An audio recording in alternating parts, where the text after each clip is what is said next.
지난주에 배웠죠. 우리 가사 생각하면서 한번 찬양하겠습니다. 308장 내 평생 살아온 길.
또 한 주간 세상 속에 살아갈 때 질병이 창궐한 일인데 또 건강을 지켜주셨습니다. 우리 이 시간 기쁜 마음으로 생명의 주인 되신 하나님께 예배드리겠습니다. 기도하심으로 예배 시작합니다.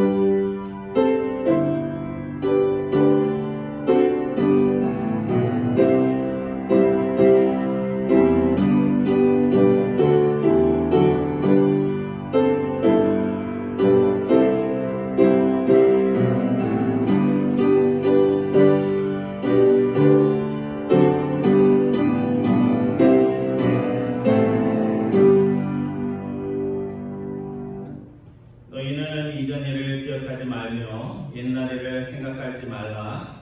보라, 내가 새 일을 행하리니 이제 나타낼 것이라.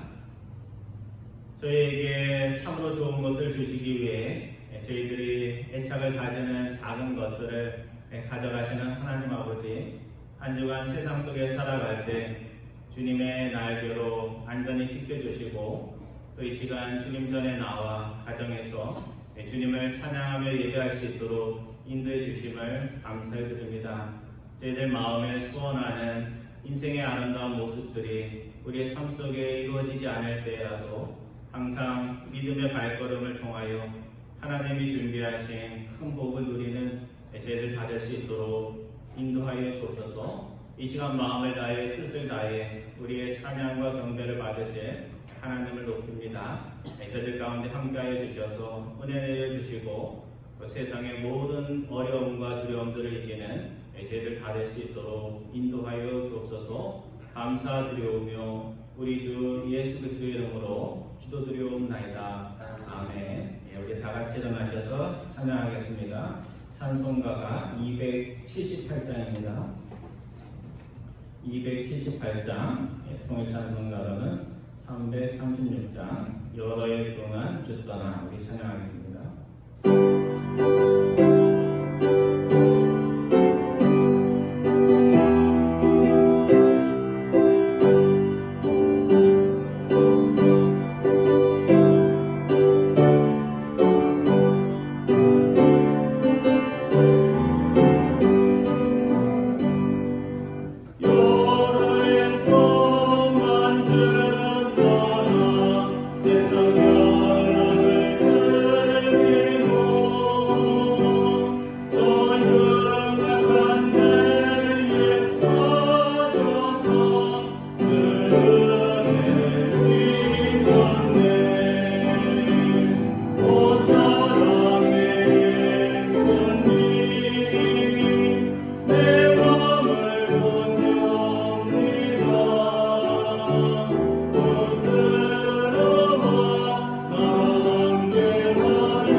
신앙을 고백합니다.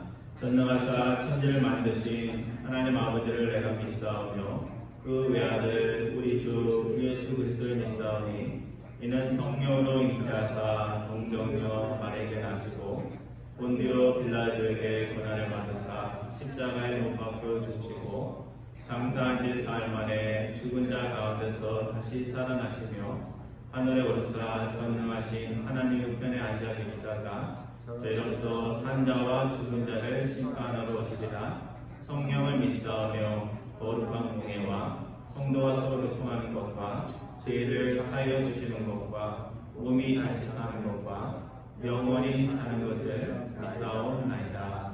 아멘. 이 시간 우리 찬송가 뒤에 나오는 우리 교동문 교독합니다. 교동문 28번.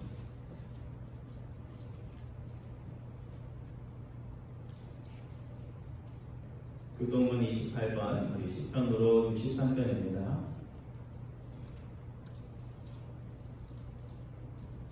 하나님이여 주는 나의 하나님이시라. 내가 간절히 주를 찾되 우리 앞서 나르고 형편한 땅에서 내 영혼의 주를 간구하며 내 자가 주를 악무하나이다.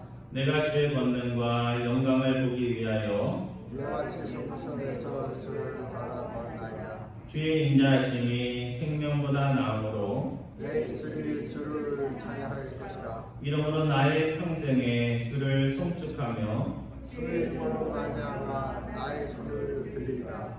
골수와 기름진 것을 먹음과 같이 나의 영혼이 만족할 것이라. 나의 입이 기쁜 입술로 주를 찬송하되 내가 나의 침상에서 주를 기억하며 새벽에 주의 말씀을 자문처럼 즐기게 하오니 주는 나의 도움이 되셨습니다. 같이 합니다. 내가 주의 날개 그늘에서 즐겁게 부르리이다. 아멘. 자리에 앉아주시기 바랍니다. 이 시간 우리 김영수 집사님 나오셔서 기도 인도해 주시겠습니다.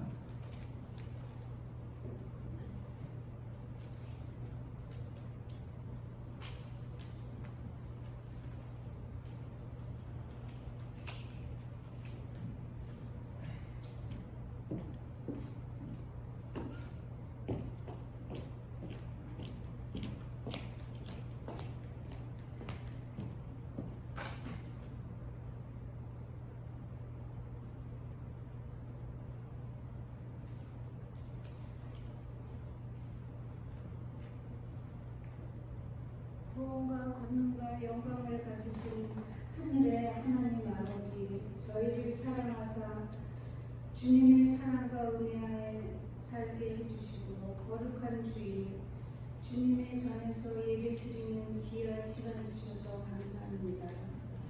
저희가 정성으로 경배 올리니 홀로 영광 받아 주시옵소서. 지난 한 주간도 주님이 가르치신 계명을 지키지 못하고 정욕에 물들어 많은 죄를 졌음을 회개합니다. 입과 힘술로 지은 죄 씻어주시고 한 점 흠없는 주님 앞에 온전케 하여 주시기를 원하옵니다. 주여, 이 거룩한 주일 아침에 주의 사랑과 은혜를 사모하는 간절한 믿음으로 찾아온 성도들에게 한량없는 자비를 베풀어 주옵소서. 병마와 싸우며 고통 중에 있는 자들을 도와주시며 사탄과 마귀의 유혹을 당한 자들에게 세임과 용기를 주옵소서. 주님이 친히 세우신 우리 교회가 힘들고 어려운 때일수록 고난 가운데서 주님의 뜻을 닮아내게 힘쓰는 교회 되게 하시며, 또한 우리 교회의 모든 성도들이 치유와 회복의 역사를 경험하여 하나님 나라를 구하는 자들로 거듭나서 전도의 사명으로 무장한 일꾼으로 넘쳐나는 교회 되게 하옵소서. 코로나로 인하여 하나님을 예배하는데 정성을 다하지 못하고 있는 것 같아 뒤돌아보게 됩니다. 모든 질병과 고통, 경제적인 어려움이 없도록 하루속히 사라지게 하소서. 우리가 기쁨으로 정성을 다하여 예배 드릴 수 있도록 하나님의 도우심을 간절히 구합니다.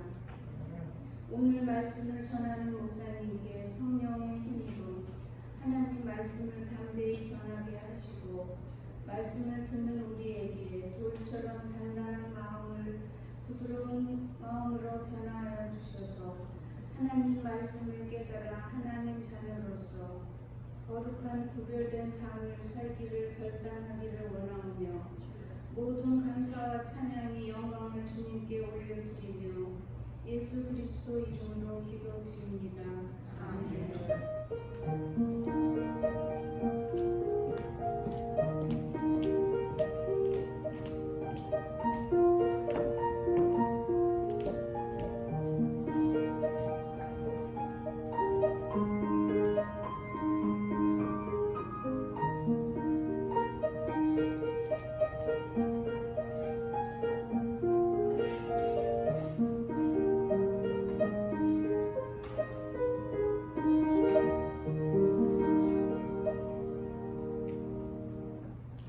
우리 하나님 말씀 같이 봅니다. 룻기 1장 말씀입니다. 룻기 1장 사사기 뒤에 나오거든요. 사사기 뒤에 룻기 1장 우리 두 부분을 함께 교독합니다. 1절부터 14절까지 그리고 19절부터 마지막 절 22절까지 봅니다. 먼저 1절부터 14절까지 우리 교독합니다. 제가 1절 보고 여러분들이 2절 봐주시기 바랍니다. 사사들이 치리하던 때에 그 땅에 흉년이 드니라. 유다 베들레헴에 한 사람이 그의 아내와 두 아들을 데리고 모압 지방에 가서 거류하였는데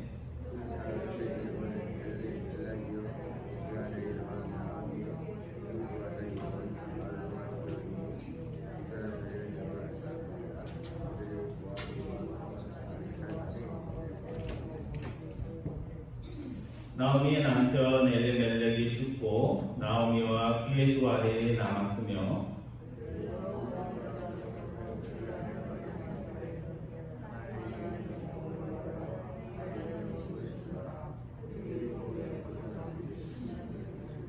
마리온과 기련 두 사람이 다 죽고 그 여인은 두 아들과 남편의 뒤에 남았더라.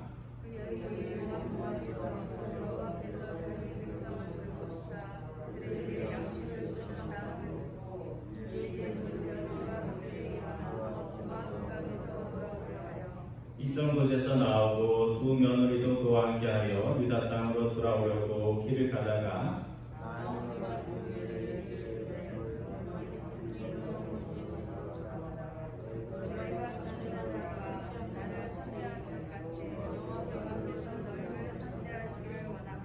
여호와께서 너에게 허락하사 각기 남편의 집에서 위로를 받게 하시기를 원하노라 하고 그들에게 입 맞춤에 그들이 소리를 높여 울며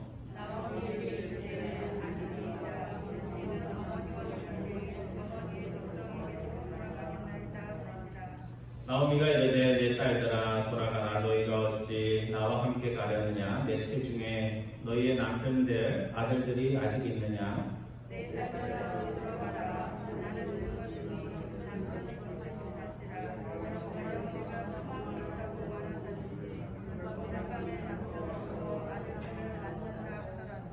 너희가 어찌 그들이 자라기를 기다리겠으며 어찌 남편 없이 지내겠다고 결심하겠느냐. 내 딸들아 그렇지 아니하니라. 여호와의 손이 나를 치셨으므로 나는 너희로 말미암아 더욱 마음이 아프도다 하매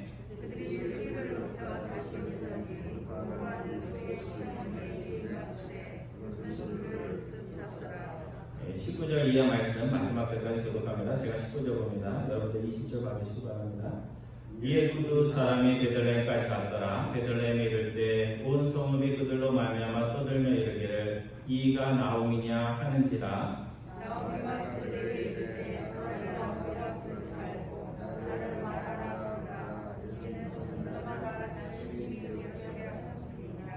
내가 풍족하게 나갔더니 여호와께서 내게 기어 돌아오게 하셨느니라. 여호와께서 나를 징벌하셨고 전능자가 나를 괴롭게 하셨거늘 너희가 어찌 나를 나오미라 부르느냐 하니라.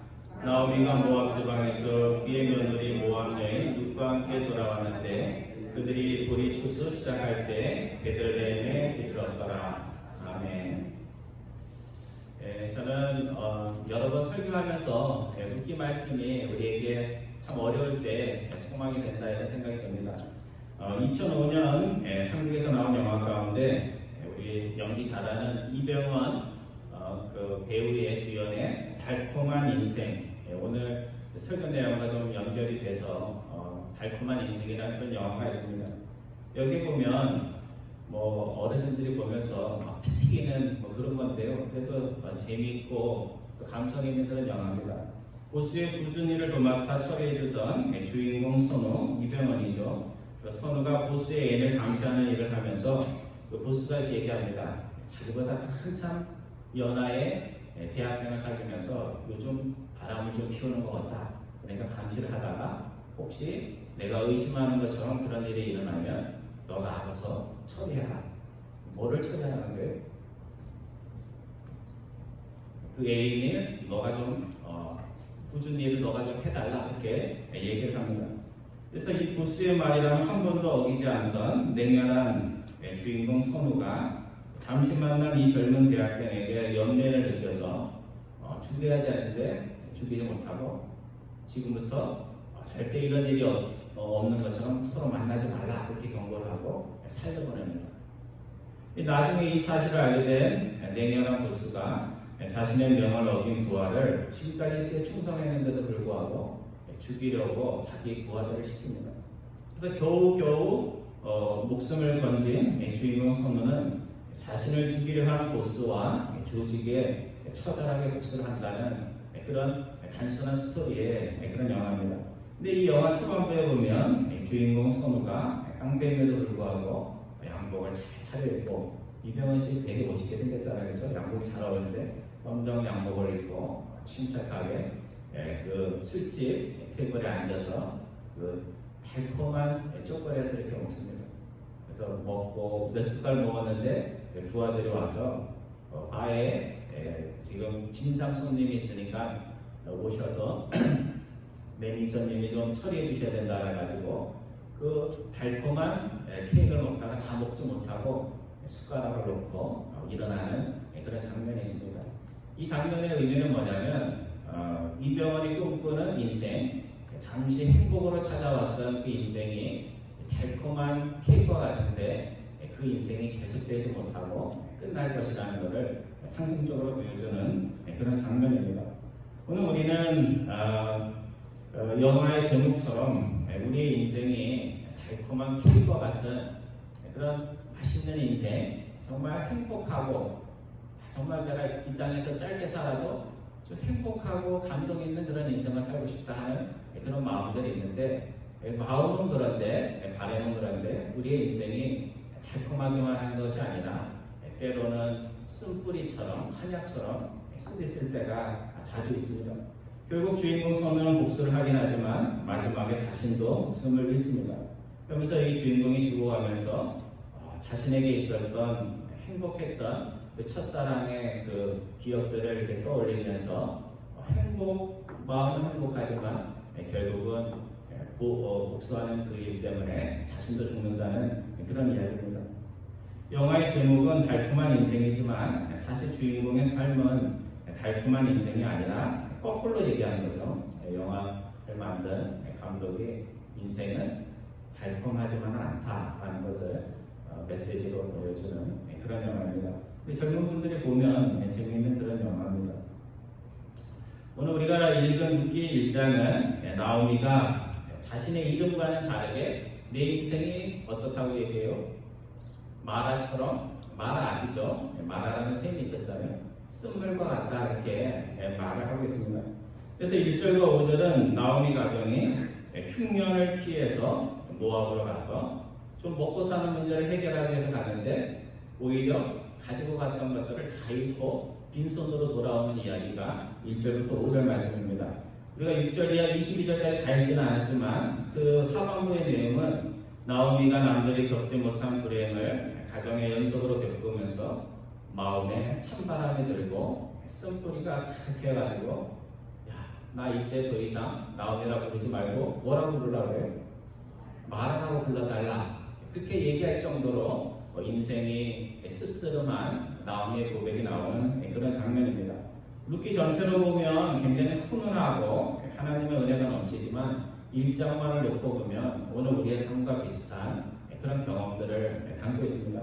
오늘은 하나님께서 왜 우리에게 그 손에 좋은 것들을 가득 주시지 않고 왜 빈손을 만들고 몇 개 들려져 있지도 않은데 그것도 빼앗아서 빈손으로 만들고 우리의 마음속에 달콤한 그런 마음을 주시지 않고 왜 우리의 그 작은 마음에 씁쓸한 맛들을 주시는지 거기에 대해서 룻기 1장 말씀 통해서 배워보려고 합니다. 오늘 본문 1절 이하 5절까지의 내용을 보면 나오미 가정이 모압으로 이사가게 된 동기가 나옵니다. 왜 이사를 갔을까요? 양식의 문제 때문에 하나님의 백성의 땅에 하나님의 축복이 있어야 되는데 그것에 흉년의 들므로 해서 나오미 가정이 이사를 가게 됩니다. 그래서 룻기의 배경은 사사기 뒤에 나오는 것처럼 가장 영적으로 암울했던 시대 사사기를 배경으로 그려져 있는 굉장히 아름다운 하나님의 은총과 사랑의 이야기입니다. 사사기 시대가 어떤 시대인지를 보여주는 말씀은 사사기 마지막 절, 그러니까 21장 25절 여러분이 한 장만 넘기시면 나오는데요. 뭐라고 되어 있어요? 21장 25절 한번 읽어볼까요? 시작. 그때 이스라엘에 왕이 없으므로 사람이 각기 자기 소견에 오른 대로 행하였더라. 이 성경 내용을 잘 모르시는 분들은 자기 소견대로 오른 대로 했으니까 오르고 했으니까 좋은 거 아니야 이렇게 생각을 하지만 성경에서 받은 삶은 뭐예요? 하나님이 왕이시기 때문에 하나님의 말씀대로 사는 것이 옳은 건데 사사기 시대는 왕이 없었다는 건 두 가지죠. 세상에 왕도 없고 그 마음에 하나님도 계시지 않아서 자신들이 옳다고 생각하는 대로 움직이는 지금으로 얘기하면 포스트 마더니 시대에 현대인과 같은 그런 마음으로 살았던 시대가 영적으로 가장 어물었던 시대가 사사기 시대입니다.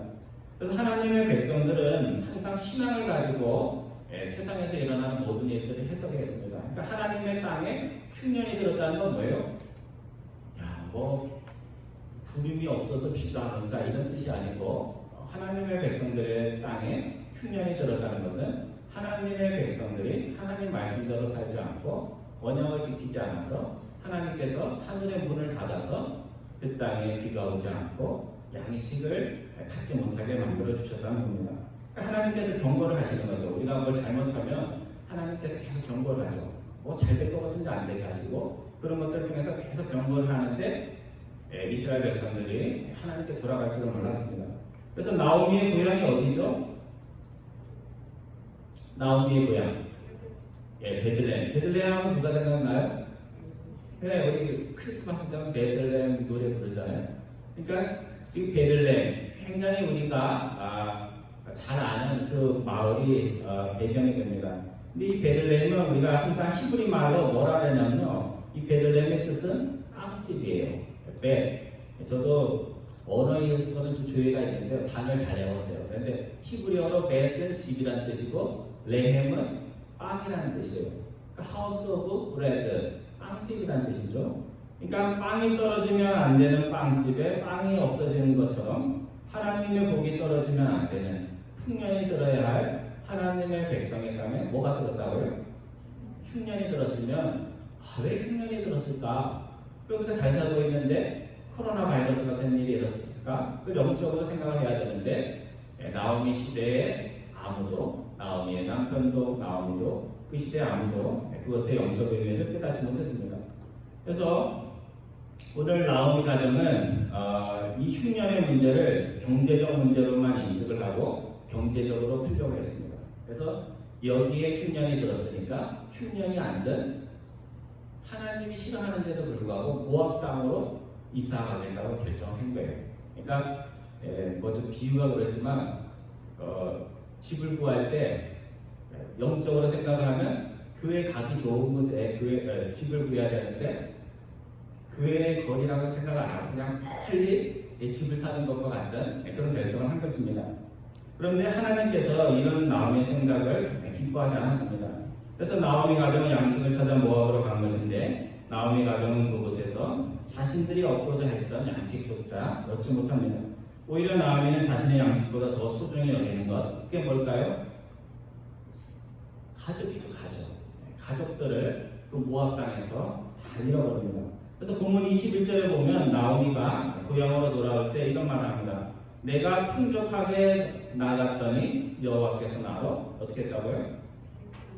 아무것도 없이 비어서 돌아오게 하셨다. 영어로는 이렇습니다. I went away full, but the Lord has brought me back empty. 바리바리 싸가지고 잘 살기 위해서 이스라엘 베들레헴보다도 더 잘 살기 위해서 이사를 갔는데 이사가 간 그곳에서 어떻게 됐다고요? empty가 돼가지고 내가 돌아오게 됐다. 그것이 누구 때문에? 하나님이 그렇게 만들어 주셨다. 이렇게 고백을 하고 있습니다. 오늘 본문 3절과 5절에 보면 죽고 남고라는 표현이 계속해서 반복이 됩니다. 처음에 죽은 분이 누구예요? 남편이 죽었으니까 나오미가 누구 의지하고 살았을까요? 두 아들 의지하고 살았어요. 저희 어머니도 그러셨죠. 저희 집에도 두 아들이 있었는데 두 아들을 의지하고 사셨어요. 근데 두 아들을 의지하고 10년을 행복하게 살고 나서 또 나오미는 이사갈 생각을 못했어요. 그러고 나서 10년이 지난 후에 누가 죽었어요? 이방 여인들하고 아들들이 결혼을 했지만 며느리는 살고 결혼했던 아들들은 둘 다 어머니께서 떠났습니다. 그래서 모압에 갈 때 몇 명이 갔냐면 4명이 갔는데 돌아올 때는 몇 명 돌아왔어요? 가족으로는? 네, 가족으로는 갔던 사람으로 치면 1명 나오미만 살아서 돌아오는 일이 생겼다는 것입니다. 전쟁도 아닌데 흉년을 피해서 먹고 사는 문제 때문에 간 것인데 왜 이것이 이렇게 심각한 문제인가 이렇게 우리가 생각할 수 있지만 오늘 룻기에서 보여주는 것은 하나님께서 하나의 예를 들어서 나오미가 엄청나게 잘못했다는 것이 아니라 너희가 이사를 가든 어떤 행동을 하든 말을 하든지 항상 하나님이 원하시는 것을 찾지 않을 때 어떤 일이 일어나는지를 샘플로 보여주셨다고 생각합니다. 나오미가 잘못해서 무슨 큰 죄를 져서가 아니라 하나님께서는 나오미에게 이런 혹독한 시련을 통해서 한 가지 깨닫기를 원했습니다. 그것은 뭐냐면 우리의 삶의 목표가 우리 손에 쥐어진 것보다 더 많은 것이 쥐어지는 것이 될 때 너희는 나오미처럼 똑같은 경험을 할 수 있다는 것을 하나님께서 경고하신 것입니다. 오늘 우리는 손이 가득할 때 손에 쥐인 것에 마음이 팔려서 그것을 주신 하나님을 믿습니다. 손에 많은 것이 쥐어질수록 어디에 신경을 써요? 이걸 어떻게 하면 놓치지 않나? 이걸 어떻게 하면 99개인데 100개를 만들 수 있나? 어떻게 하면 이걸 가지고 잘 돌려가지고 재테크를 할 수 있나 하는 그것에 마음이 팔리게 되어 있습니다. 근데 우리가 정말 사랑해야 될 분은 누구예요? 하나님 한 분밖에 없고 나머지 모든 것은 뭐예요? 하나님을 사랑하고 하나님이 사랑하고 하신 이웃을 더 섬기기 위해서 이용하라는 것입니다. 그래서 고대의 위대한 신학자의 철학자였던 어거스틴은 하나님은 러브, 사랑해야 되고 그 나머지는 뭐 해야 된다고요? 러브가 아니라 유스를 해야 된다. 하나님과 이웃은 사랑해야 되지만 그 나머지 것들은 하나님을 사랑하고 이웃을 사랑하기 위해서 우리가 사용해야 될 2차적인 가치를 가진 것이라고 그렇게 이야기를 했습니다. 제가 이사 얘기를 이제 오늘 말씀을 보면서 이사에 대해서 생각이 났는데요.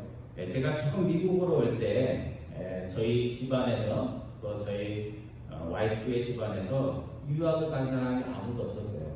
그래가지고 두 집안에 유학 가는 가정이 처음 나왔다고 사람들이 막 격려의 말을 해주고 격려의 말만 하는 게 아니라 뭐예요? 멀리 간다는 네?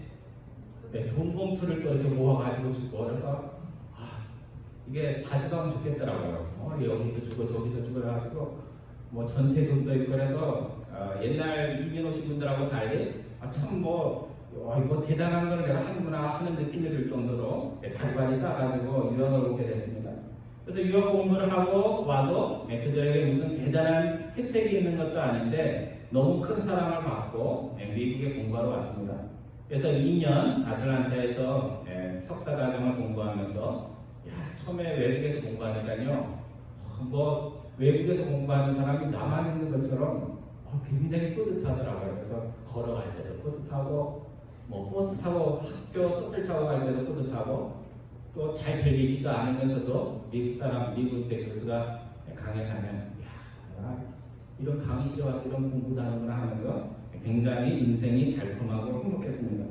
뭐 자랑하려는 것이 아니고요. 그리고 아틀란타에서 2년 열심히 공부하고 좋은 성적을 받아서 좋은 조건으로 박사과정에 진학을 했습니다. 그러면서 제가 그때 느꼈던 건 뭐냐면 열심히 하면 성실히 하면 뭐든지 잘 돼. 그게 제 신조거든요. 그래서 그런 마음으로 이제 박사과정을 공부를 했는데 한 4년 정도는 열심히 성실히 하니까 뭐가 되고 어려움이 없었습니다. 근데 딱 5년이 되니까 이 노력과 성실만으로 안 되는 게 있어요. 그 다음에는 하나님의 인스퍼레이션을 두고 재능을 주셔야 되는데 학기를 마치려면 그게 있어야 되는데 그게 없어서 아침부터 저녁까지 도서관에 처박혀서 정말 그 작은 방에서 열심히 공부하면요 사람의 몸에서 열이 나요. 그럼 무슨 냄새가 날까요? 그 작은 방에 땀 냄새가 가득 찰 정도로 그렇게 열심히 공부를 했습니다. 근데 아무리 그렇게 애를 써도 학위 공부에 전혀 진척이 없었습니다. 그래서 이 박사과정 하는 사람들이 하는 말이 있어요. PhD. PhD가 뭐에 약자냐면 조핑이죠. Permanent Head Damage. 무슨 뜻이에요? 머리가 영구적으로 망가지고 손상된다 이런 뜻이에요. 그러니까 PhD 잘못 따면 결국 공부하다가 이 좋지 않은 머리를 자꾸 쓰다 보면 이 머리 두뇌가 망가진다는 그런 말이 있듯이 제 마음에 이러다가 내 머리만 망가지는 게 아니라 내 인성과 내 인생이 망가지겠구나 싶어서 제가 더 이상 여기에 있을 수 없다.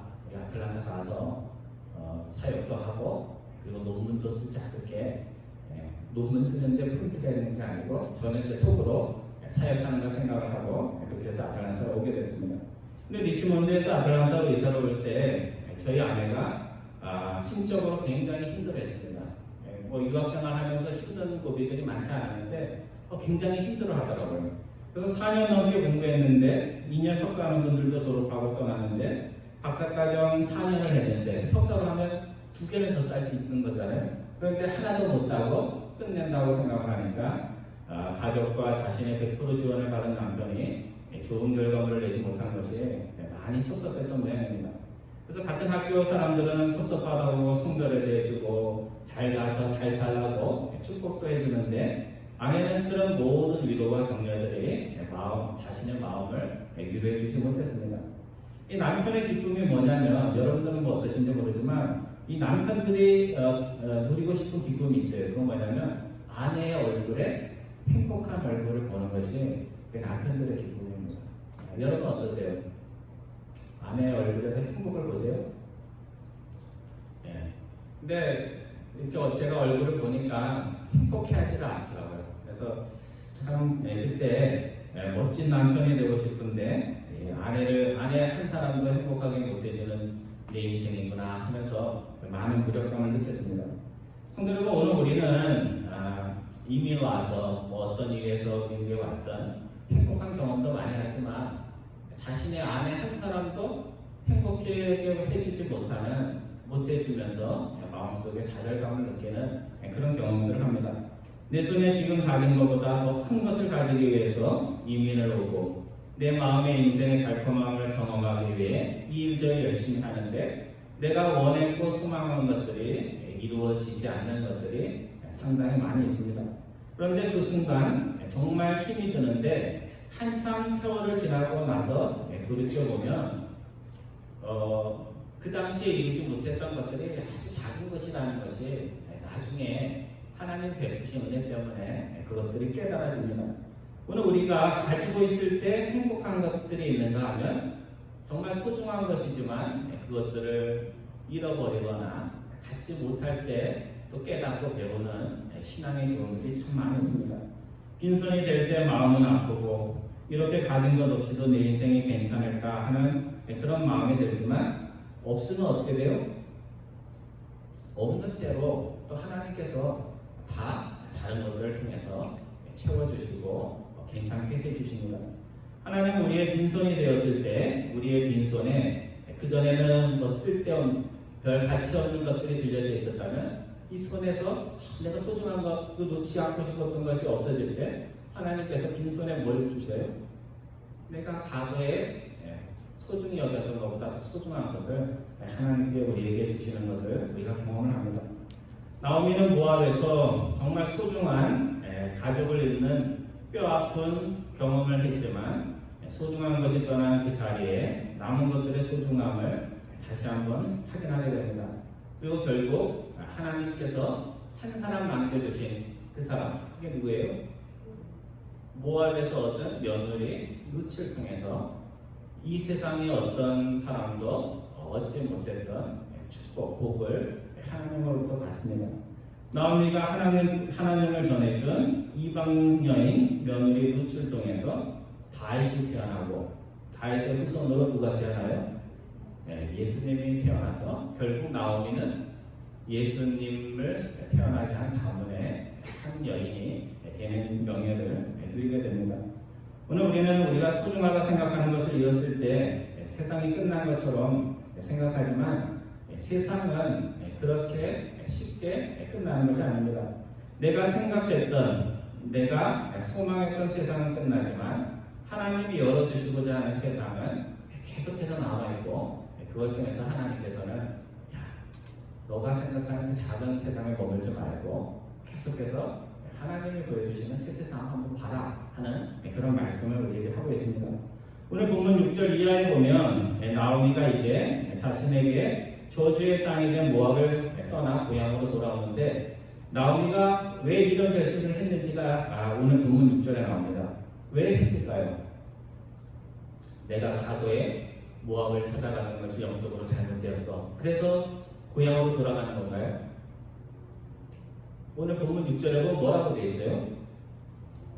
여호와께서 자기 백성을 돌보시사 그들에게 뭐를? 양식을 주셨다는 소식을 듣고 나오미가 다시 결심합니다. 그러니까 나오미는 고생하면서 하나님께서 계속해서 비싼 수호면을 내고 가르침을 주지만 나오미 마음에는 제일 중요한 게 뭐예요? 양식이에요. 그러니까 이 나오미는 양식 때문에 모압으로 갔고 또 고향으로 돌아올 때도 하나님 때문에 온 것이 아니고 양식 문제 때문에 다시 모압으로 돌아왔다는 것입니다. 우리가 가장 잘 아는 예수님의 비유, 탕자의 비유에 보면 탕자가 아버지께 돌아갈 때 아버지께 죄를 지어서 용서받기 위해서 돌아간 것이 아닙니다. 탕자가 왜 돌아갔어요? 배가 고파서. 배가 고파서 세상적인 문제를 해결하기 위해서 아버지를 찾아갔습니다. 나오미의 두 며느리는 어떤 이유인지는 모르지만 시어머니를 따라가겠다고 간청을 합니다. 그때 시어머니 나오미가 세상적으로 또 인간적인 이유에서 따라오지 말라고 거절합니다. 이유가 뭐냐면요, 내 태중에 너희 남편이 될 사람이 없고 있다고 한들 그 갓난아기가 커가지고 너희 남편이 되려면 얼마나 걸리겠냐. 그러니까 내가 너희에게 행복을 줄 수 없으니까 나를 따라오지 말라. 또 여호와께서 네 인생을 이렇게 힘들게 하셨는데 이 박복한 인생 따라가면 너희도 나처럼 될 거니까 따라오지 마. 그렇게 이야기를 했습니다. 그래서 며느리 두 사람이 들어보니까 한 사람은 그 이야기를 듣고 어떻게 생각했어요? 맞죠? 그렇죠? 나오미 따라가봤자 뭐 있는 것도 없고 낯선 땅에 와서 좋을 것이 없다 해서 오르바는 모압 지역에 그대로 남습니다. 하지만 룻은 다른 선택을 합니다. 룻의 마음속에는 시어머니의 백성에 대한 동정이 있었고 또 룻의 마음속에는 시어머니가 자신에게 준 그 하나님을 더 깊이 알고자 하는 마음이 룻의 마음에 있었습니다. 지금 시어머니는 뭐 때문에 가는 거예요? 양식, 빵 때문에, 물질 때문에 가는데 그 시어머니가 전도한 며느리 룻은 빵 때문에 가는 것이 아니고 빵을 찾았다면 모압에 나오면 되잖아요. 빵이 아니라 하나님이 더 알고 싶어서 하나님을 더 알기 위해서 시어머니 고향으로 돌아가게 되었다는 사실입니다. 오늘 본문 19절에 보면 베들레 사람들이 나오미가 오는 것을 보고 굉장히 기뻐합니다. 그래서 동네 아낙들이 당신 10년 전에 고향 떠난 나오미 아니냐 하면서 굉장히 반갑게 맞습니다. 근데 이때 나오미 입에서 무슨 말이 나오냐면요, 내 이름이 나오미지만 나를 나오미라고 부르지 말고 마라라가 불러달라. 바오 그렇게 이야기를 합니다. 이 나오미의 뜻이 뭘까요? 나오미의 뜻은 기쁨, 희락, 즐거움, 행복 이런 뜻이에요. 내 인생이 희락과 기쁨과 행복과는 전혀 거리가 먼데 나를 이 불행한 나를 나오미 행복이라고 부르니까 그 이야기를 듣는 것이 내가 너무 부담스러우니까 쓴 물과 같은 내 인생 마라라고 불러달라 그렇게 이야기를 하고 있는 것입니다. 오늘 나오미가 계속해서 이런 말과 불평을 하면서 알지 못하고 놓치는 것이 하나 있습니다. 그것은 나오미는 자신의 불행으로 인해서 하나님의 징계를 받고 있지만 하나님이 나오미를 통해서 이루려는 것은 징계가 아니라는 사실을 나오미는 계속해서 잊고 있습니다. 전능하신 그분이 나의 삶을 심히 괴롭게 하셨다. 여호와께서 나를 징벌하셨고 전능자가 나를 괴롭게 하셨다. 맞는 얘기예요? 틀린 얘기예요? 맞는 말이에요. 근데 단점만 많은 거죠. 하나님께서 그렇게 하셨지만 그걸 통해서 하나님이 하시려는 더 큰 일이 있는데 그것에 대해서 나오미가 알지 못했습니다. 나오미가 알지 못한 것이 있는데 그것은 하나님께서 징벌한 그 사람을 다시 회복시키셔서 그녀에게 전보다 더 큰 복을 주시고자 한다는 것을 나오미는 깨닫지 못했습니다. 자신처럼 자격 없는 사람, 아직도 자신처럼 먹고 사는 문제에 모든 사활을 거는 사람, 왜 내 손이 비었는지, 내 마음이 숯불이처럼 되었는지 그 이유조차 모르는 사람도 쓴 인생과 같은 뿌리와 같은 인생을 달콤한 인생으로 바꿔주시기 원하는 것이 하나님이 징벌을 통해서도 하시고자 하는 일이라는 것을 나오미는 깨닫지 못했다는 것입니다. 여러분 출애굽기 이야기해 보면 마라라는 것이 나오죠. 이스라엘 백성들이 출애굽하다가 마라에 왔는데 목이 너무 마른 거예요. 그러니까 물을 찾아서 갔는데 거기가 마라예요. 근데 마셨는데 너무 물이 써가지고 마실 수가 없었어요.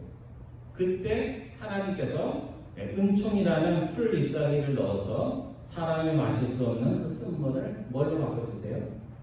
사람들이 기분 좋게 마실 수 있는 단물로 바꿔주십니다. 내가 내 뜻과 내 마음으로 살아서 내 인생이 이렇게 망가졌어도 하나님은 우리를 너 고소하다 이렇게 하는 것이 아니고 너희를 징계하는 것보다도 너희를 회복시키셔서 오늘 나오미처럼 메시아의 조상이 되는 것과 같은 영광을 누리게 하시는 것이 하나님의 본뜻이라는 것을 오늘 우리가 잊지 말아야 됩니다.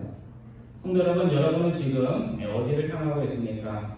세상 양식만 바라보면서 하나님이 절대로 하지 말라는 그런 삶의 방식들을 하면서 그래도 하나님 저에게 복을 주실 거죠 하면서 그런 마음으로 살고 있습니까?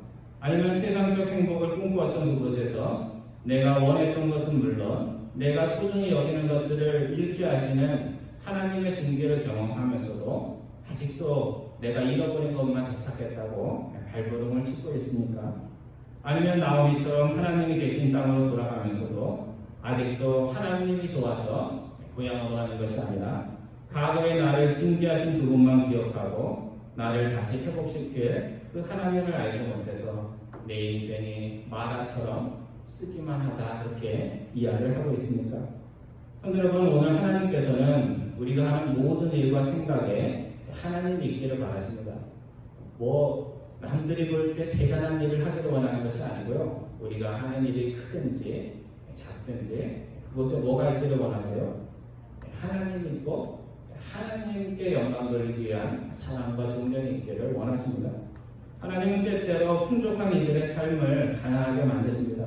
하나님께서 이렇게 하시는 것은 빈손과 실패 경험을 통해서 참 풍요가 뭔지 그냥 재산만 많은 것이 풍요가 아니고 정말 하나님이 있을 때 우리의 삶이 얼마나 풍요로워지는지 하나님이 함께할 때 우리의 삶의 아픔들이 어떻게 달콤한 것으로 변화될 수 있는지를 하나님께서 보여주시는 것입니다. 우리 고대의 신학자인 어거스틴이 사랑에 대한 이야기를 많이 했는데요. 사랑의 질서가 있다. 제가 한번 설교 시간마다 말씀을 드린 건데 사랑에도 질서가 있어요. 그래서 먼저 사랑해야 될 것이 있고 나중에 사랑해도 되는 것이 있어요. 제일 먼저 사랑해야 될 게 뭘까요? 하나님이시죠. 그리고 그 다음에 할 게 이웃이고 그 다음에 세상에 우리가 좋다고 하는 그런 것들은 그 나중이라는 겁니다. 이 사랑의 순서가 바뀌면, 이 정신의 순서가 바뀌면 뭐가 돼요? 미친 사람이 되듯이 크리스찬 마음속에서 사랑의 순서가 바뀌기 시작하면 그때부터 이상한 크리스찬이 됩니다. 하나님이 제일 먼저야 되는데 그게 안 되니까 뭐 이상한 형식과 허례 같은 것들이 나타나기 시작합니다. 오늘 본문의 마지막 구절이 무엇인지 여기 한번 읽어볼까요? 1장 22절 말씀, 우리 다 같이 다시 한번 읽습니다. 시작. 나오미가 모압 지방에서 그의 며느리 모압 여인 룻과 함께 돌아왔는데 그들이 돌이 추수 시작할 때 베들레헴에 들어갔다. 여러분들 시골에서 가을 때 이렇게 논에 이렇게 걸어가 보신 적 있죠? 제가 살던 충청도는 산이 많아가지고 이게 뭐 논밭이 이렇게 넓지는 않았는데요. 정말 평야 같은데 미국의 넓은데 이렇게 무르익은 그 곡식들을 보면요, 정말 이 넓은 데를 어떻게 추수를 하나 할 정도로 정말 풍요로운 마음이 저절로 듭니다. 오늘 마지막 룻기의 마지막은 그 보리가 추수하고 익는 것으로 그렇게 이야기가 끝나고 있습니다. 즉 많은 것을 잃는 그 나오미와 그의 며느리 룻이 하나님의 고향에 하나님이 좋아하는 동기가 아닌데 돌아왔음에도 불구하고 하나님께서는 뭐를 준비하고 계세요? 그 흉년이었던 땅을 풍년으로 만들고 보리산이 있게 함으로써 나오미의 인생이 변화될 수 있는 모든 것들을 다 준비해 놓으셨다는 겁니다.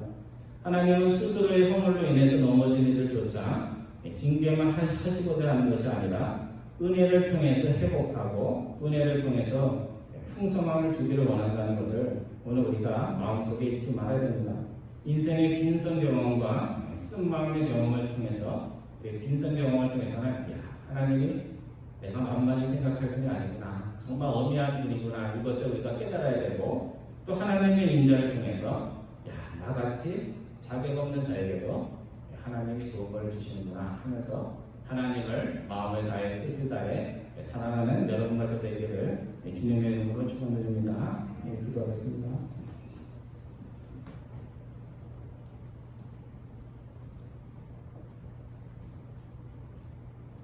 사랑의 징계와 인자하심을 통해 저희들을 항상 좋은 길로 인도해 주시는 하나님 아버지, 오늘 저희는 세상에서 달콤한 인생을 원하지만 우리의 생각과 뜻대로 살려다 오늘 룻기 1장에 나오는 나오미처럼 풍요롭지 못한 삶, 마음에 쓴뿌리가 있는 인생으로 살아갈 때가 있는 저희들임을 주님 앞에 고백을 드립니다. 탕자가 결국 아버지에게 돌아갔을 때, 하나님께 돌아갔을 때 탕자가 전혀 기대하지 못했던 회복이 일어나고 풍요로움이 회복되었듯이 오늘 우리의 삶의 모든 문제가 내 밖에 있는 것이 아니라 하나님께 돌아가는 것에 있음을 항상 고백하는 저희가 될 수 있도록 인도하여 주옵소서. 감사드리오며 우리 주 예수 그리스도의 이름으로 기도드리옵나이다. 아멘. 우리 찬송하겠습니다. 찬송가 387장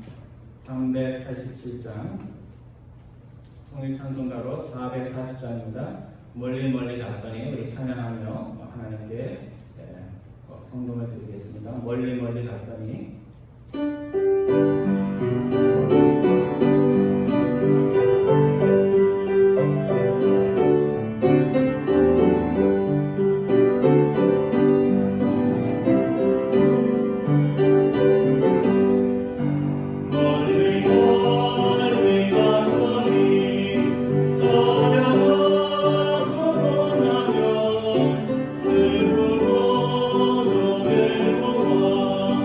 저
감사드립니다.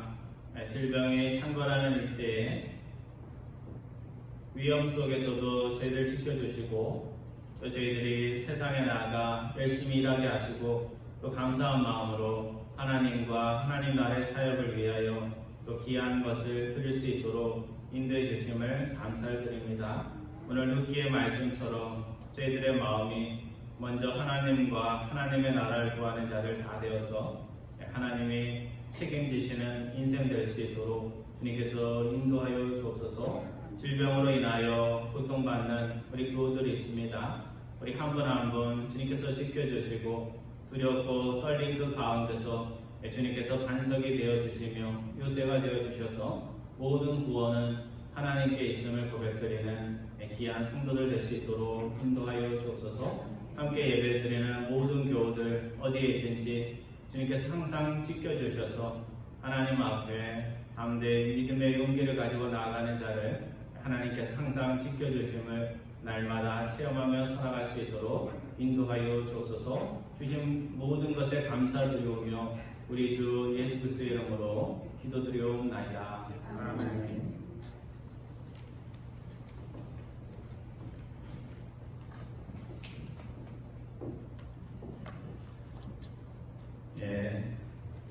여러 가지 마음에 미치게 되는 이런 때 또 주님 전에 나와서 또 가정에서 예배드리는 모든 분들 환영하는데요.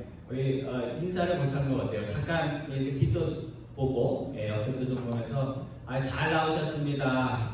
축복합니다. 우리 인사하겠습니다. 우리 윤정강 원사님이 제일 잘하시는 것 같아요. 요즘 즐거운 일들이 많이 잘 살아요, 그렇죠? 서로 이렇게 격려하고 교환하는 그런 사역들이 많아졌으면 좋겠습니다.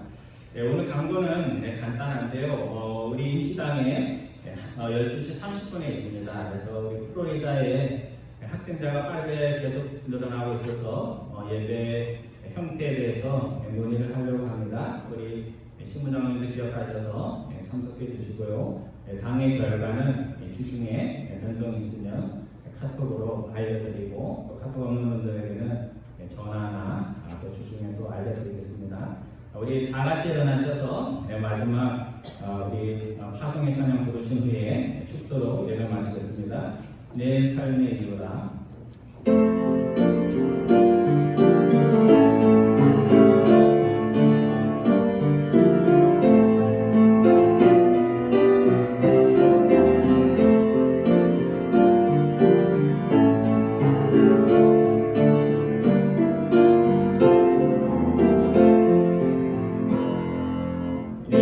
예수는 내 힘이요 나의 기쁨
붙잡고 누구에게도 악을 악으로 갚지 말고 마음이 약한 자들에게 용기를 주고 연약한 자들의 힘이 되고 고통 가운데 있는 자를 도우며 모든 사람들을 존경하고 성령이 주시는 능력 가운데 기쁨으로 주님을 사랑하며 섬기십시오.